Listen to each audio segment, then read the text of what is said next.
Hey, party people, we have Open 24.2, and you've probably seen it already. We have rowing, we have deadlifts, and we have double unders. 300 meters on the rower, 10 deadlifts, and 50 double unders or single unders if we are doing this scaled.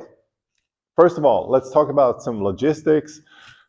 We want to keep ourselves pretty tight, so this way we have a rower, we have the deadlifts over here, and we have the jump rope in the middle. This leaves us to a good space where we don't have to climb over a deadlift all the time or a bar, but we can go straight into a deadlift from the rower. First thing when it comes to practical things is that before you do this workout, make sure that you have a double knot on your shoelaces. You don't want to start to fiddle with your shoelaces middle of this workout. All right.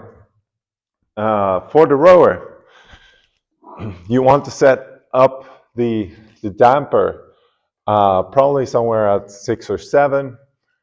This is going to be a bit varying from machine to machine, but that's usually the best ratio where the fan can still be rolling inside without stopping too quickly, but also you get enough pull to actually create some momentum in the machine. So that's from that perspective.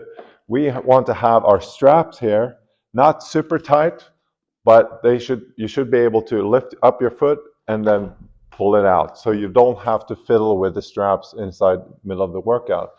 Since this workout has plenty of shifting between these movements, we just want to reduce every second of fiddling with equipment, and this is why we just want to have those straps tight enough so we feel that we have our feet locked in, but also light enough so I can pull them out. Good. So those are kind of the general logistics.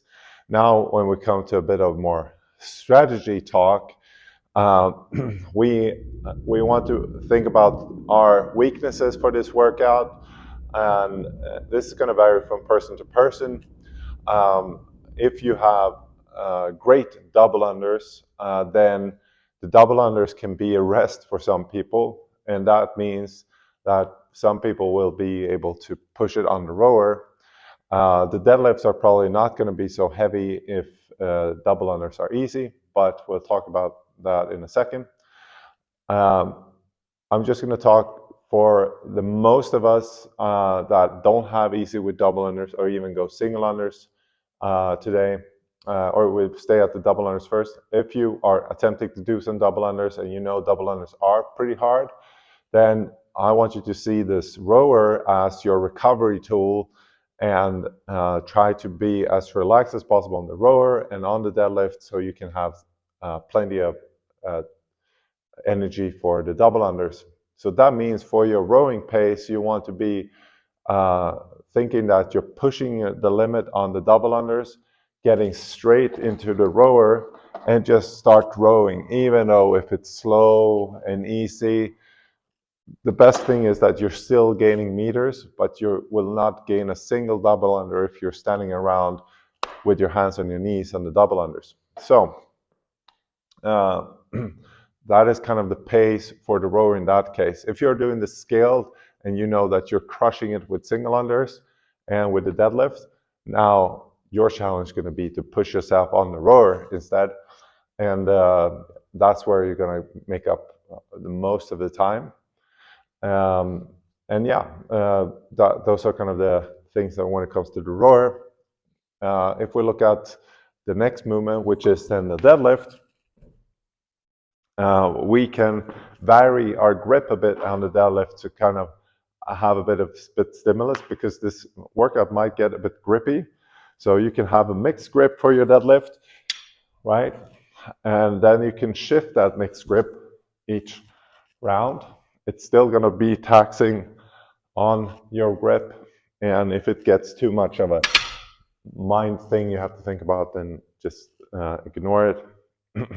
You can go for 2 sets of 5 or 6 and 4, a bit depending on how heavy this is for you.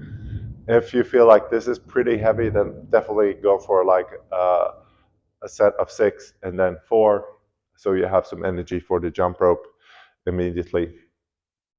Also, it makes sense to, if you start to feel like fatigue, you might want to start to feel like you want to drop the bar at those last reps and save some of that energy of going down to the ground. Also, one way you can actually save some energy when it comes to the grip is on the rower. So if you think about having a strong grip on the rower when you're pulling, then on the way back with the handle, you can let go a bit with your fingers, pull, let go a bit with your fingers. That's gonna at least alleviate some of the cramp in the lower arm. Okay. For the double unders or whatever you do, I think it mostly has to do with how efficient you are, how comfortable you are. Just think about it. You don't have to stress. Worst thing you can do when it comes to double unders and they don't work really, it's to start stressing. It doesn't matter. Do your best. Sometimes it works, sometimes it doesn't, maybe, and it's fine. You will be still having a great workout. And next time you do it, you might have a better result. That's a part of the game, if we say so. Okay, 20 minutes of this. I think you guys will get really sweaty and hopefully challenge yourself.